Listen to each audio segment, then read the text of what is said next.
That is. Cara Keys is our guest in this first segment of the 9 o'clock hour. She is a Jefferson County Commissioner. Cara, good morning. Good morning. So I'll do the pre-order for the Scorched Earth, assuming that today goes well.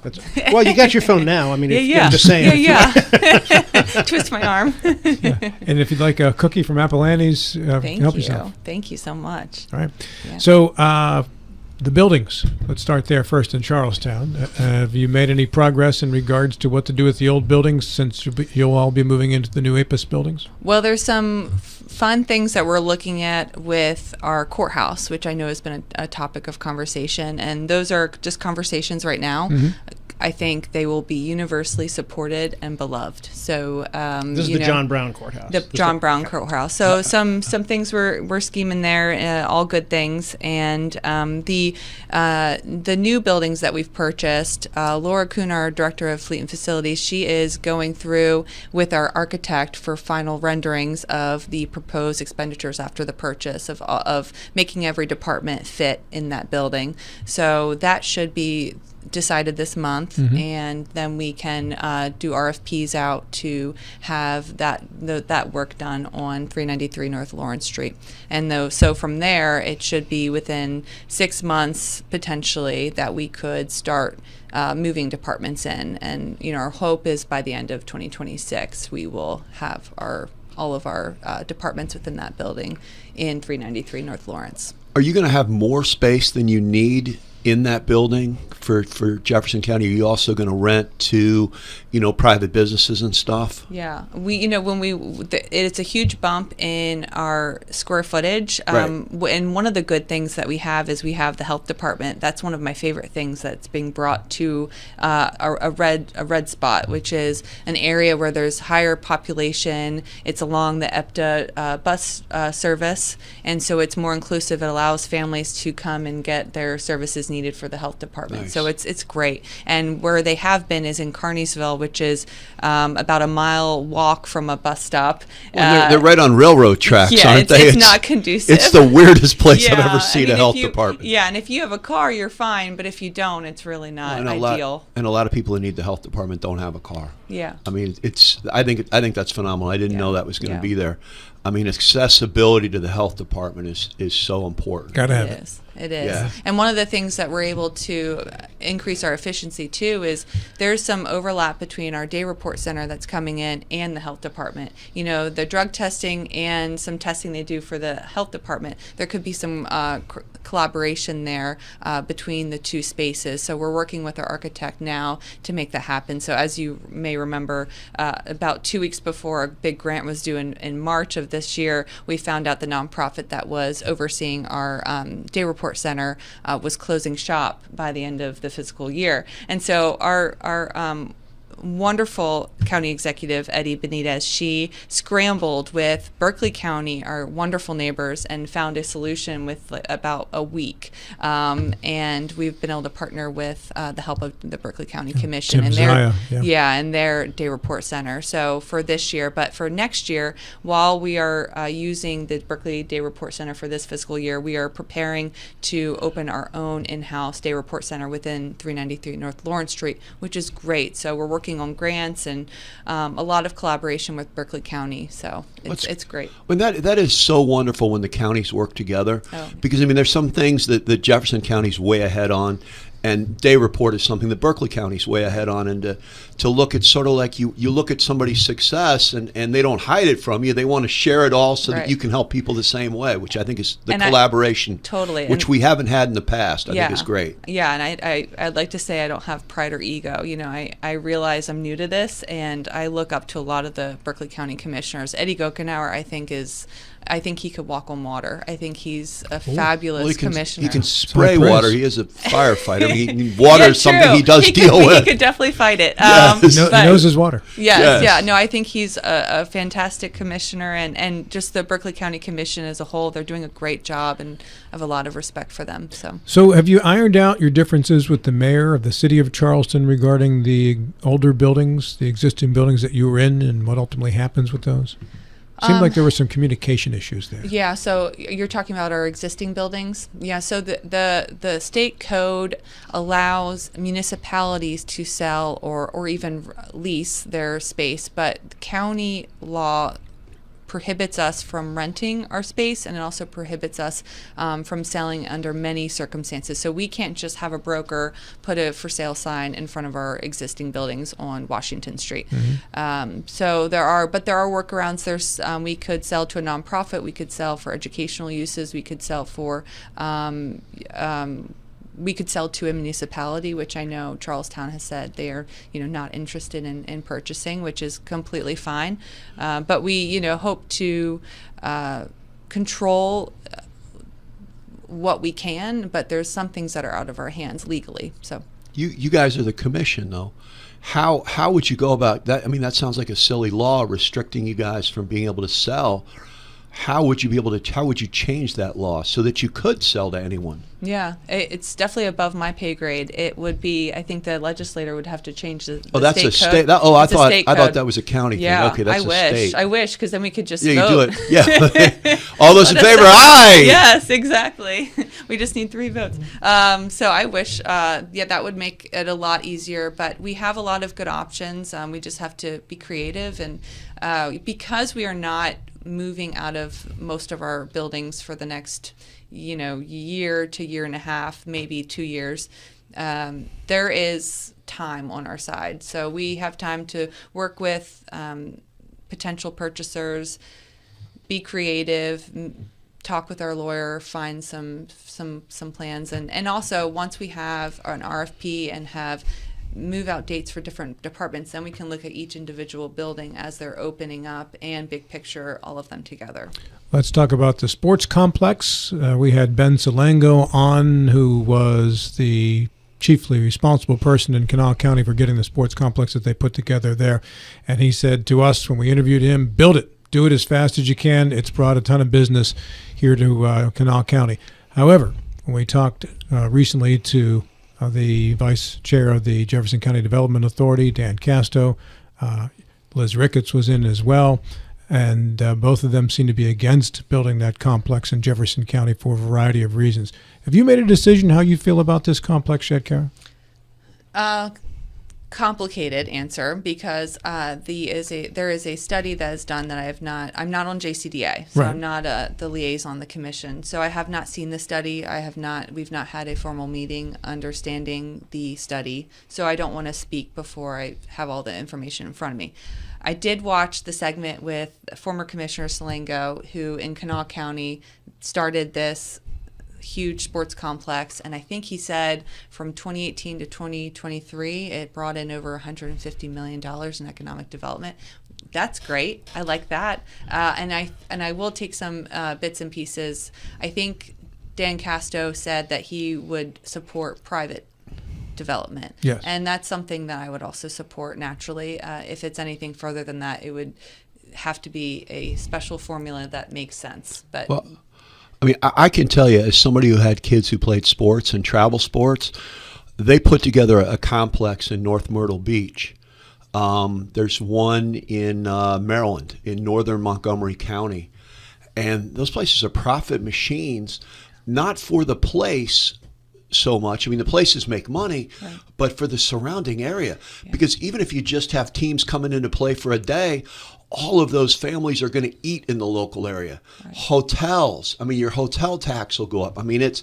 Yeah. That was Ben's point. Yeah. The only thing that I would worry about, just thinking about Jefferson County, is I don't think you have enough hotel rooms. Right. If you have a complex coming in. It's a good problem. Which what happens then? They have to build more hotels, which brings in more motel tax. Right. But I mean, these places. Ben said in Kanawha County, people were getting rooms an hour away. Oh, yeah. Which would be good for Berkeley County. They would. These places just fill up. Right. I mean, the kids play sports. The parents spend money.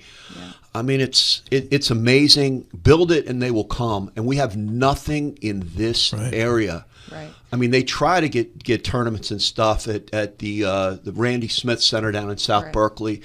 But that doesn't, I mean, they do some, but if there was an actual complex, and I'm trying to think, places in Boyd's, Maryland. Go over to Boyd's, Maryland, look at what they have over there. Oh, yeah. They have a bunch of soccer fields. They have a gigantic facility with about 10, 15 basketball courts in it.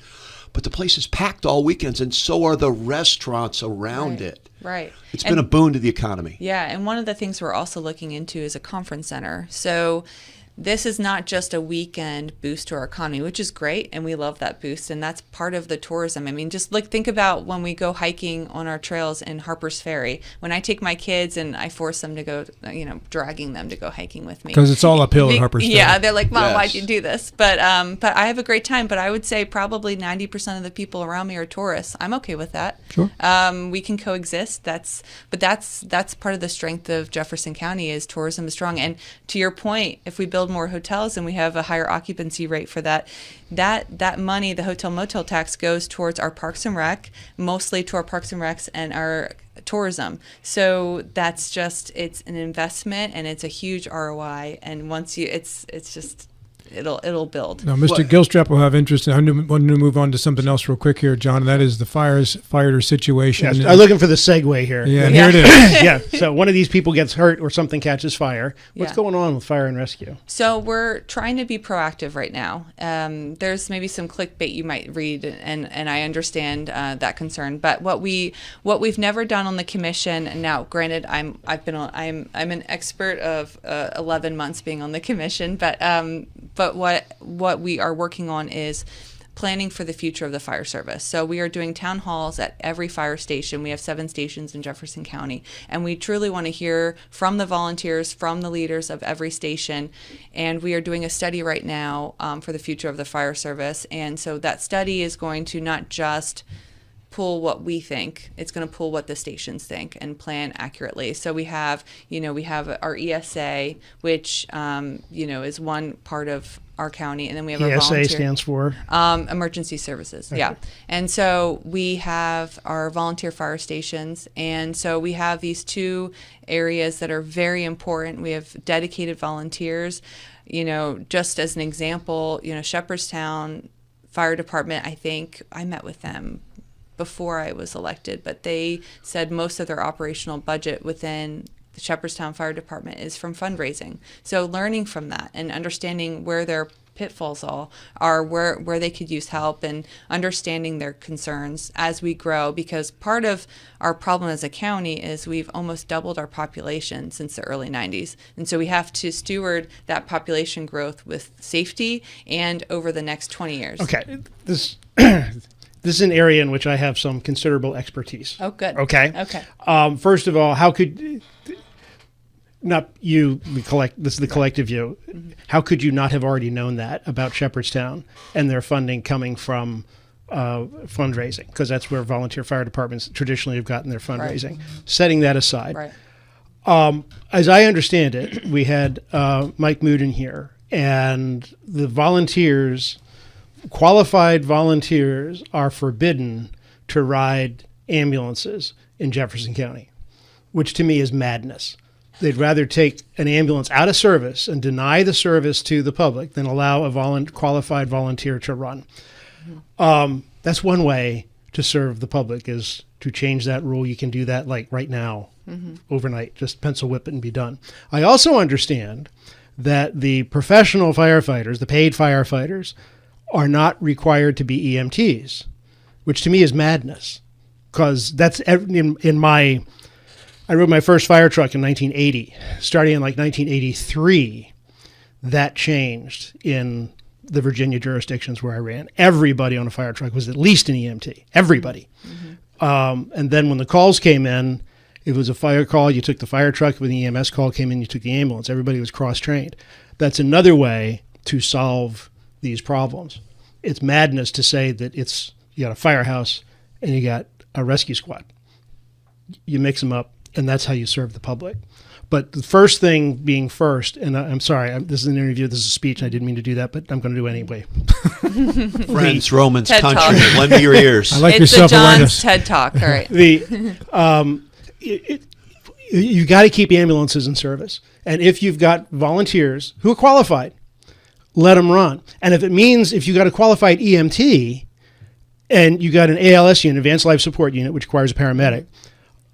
But you can put an EMT on it. You kick it down to a basic life support unit. Ambulance is a box with wheels. You need to get people to the hospital. There's nothing it can be done in the field. I don't care who it is, paramedic. Nothing be done in the field that equals what can be done in the hospital. They need to get to the hospital. That's the role, is to get them to the hospital. Find a way to do that. Do not default to taking ambulance out of service just because somebody can't show up to work. So you're saying a qualified volunteer, that means they've been through all the EMT training, they are certified EMT. And they're out there, and they're not allowed to run. So why? That just sounds stupid That's to me. IAFF. That's, as I understand it, I don't want to go too far on my skis here, that's the union.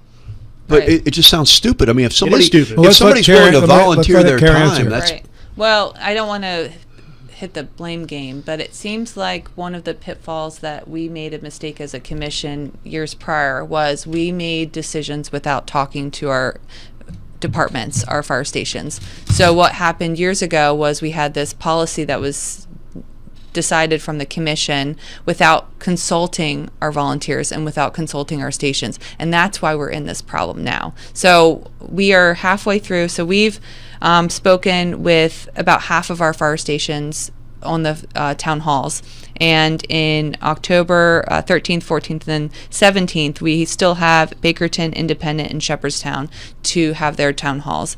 So I want to continue learning, and I think my fellow commissioners want to continue learning as well. One of the great things from the election of 24 is that we have Mike Mood, who is an expert, and so I will and chief, and I for Middle Way, and I will continue to lean on him. You know, we all bring something different to the table. I'm not necessarily a fire expert. That's not land use. Might be, you could argue that, but I am on the Jefferson County Fire and Rescue Association. That's one of my liaison positions. So I have been learning since I got elected, but I want to ensure that we don't do anything out of emotion. We do things out of procedure and following what we've started. So these town halls are very important. I don't want the cart before the horse. I want to listen to every station. I want to see the study. I want to continue to talk to Eddie Gokenauer, Mike Mood, all the folks in the county that I view as experts, so we can make educated decisions. But it is so important and so critically important that we don't make decisions in a room without consulting our experts and our heroes. So that's really unpolitical. You know, Yeah. politicians usually just like to make decisions without having any idea what they're doing. I applaud you.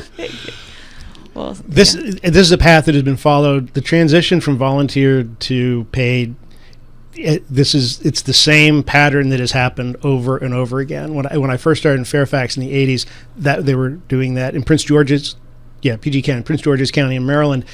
It led to fights in the streets while the building was burning. You had paid and volunteers and fisticuffs out in the street fighting over who's going to take the hose Right. line. I mean, these things can get very ugly. They can, and I have no intention on kicking the can down the street and putting this burden on the next commission. I'm very much a problem solver, so I want to understand and execute after we have that understanding. I know that the population of Jefferson County has grown like crazy the past 30 years, just like it has here in Berkeley. Right. Do you have there been any new fire stations, or are those 7 fire stations, is that the same amount of stations that you had 30 years ago? It has grown. I couldn't speak to, I think there used to be 3 to 4 stations at one point, and so it's up to 7.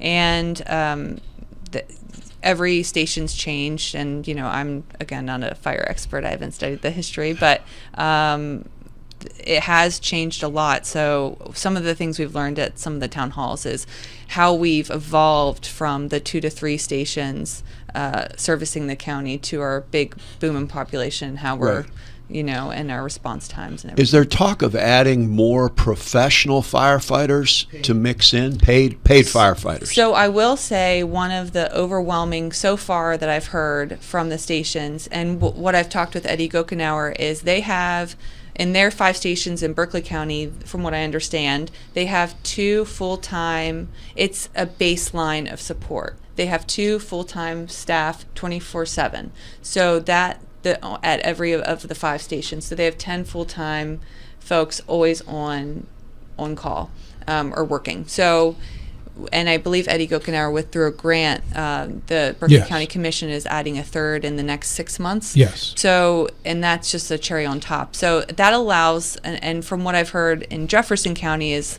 the timing of paid support is most needed so far during the business hours, which makes sense because the cost of living is so high. It's hard to get volunteers 9 to 5 or 6 to 6 Monday through Friday. Well, if you go over the border into Maryland, they're pretty much all paid firefighters. Frederick County, Montgomery. You go into Virginia, Loudoun County, Winchester. Is there talk of turning West Virginia like that? Actually, that's not true. That's not true. Frederick County, Now, in Maryland. Virginia, it is. in Loudoun County, what you'll find is volunteer fire stations that have permanent manning with paid firefighters, Okay. but are augmented with volunteers. They have some volunteers to augment. Okay. Yes, yes. 2 I minutes. was told something They're different. That dual makes sense. systems. 2 minutes, Cara. Go right ahead. Okay, great. So yes, I appreciate what Berkeley County's done, and they've been able to piecemeal the volunteer, the paid, the commission to all work together, and that's what I hope to do over the next few years in Jefferson County as we develop and talk with every fire station, have the study done, go in the right direction. How is the temperature in the room over this? How are the first half of the meetings going so far? At first, the first meeting, people were concerned that we were making decisions without talking to them. So at every station, our president, Majdi, he has made it very clear that we are trying to learn, and it's allowed people to have their guard down. We have the mic, and it's just everyone can sit. It's more inclusive and inviting, and it allows people to really get out what they're feeling. And so I think it's gone very well. All right. A minute left. Final thought is yours. Well, I thank you guys for having me today. We have some other things happening this next half of the year. We have a lot of text amendments with some zoning updates as well, and that all speaks towards kind of our curbing our growth in a way that can capitalize on commercial development. Any movement on Valor Reserve yet? Not that I know of. Nothing new there? All right. Well, Cara, thank you so much for coming in. Thanks for having me. Grab a cookie on your way out and get your parking validated at the front desk. I will. Thank you for that. And I'll get that book too. Oh, gosh.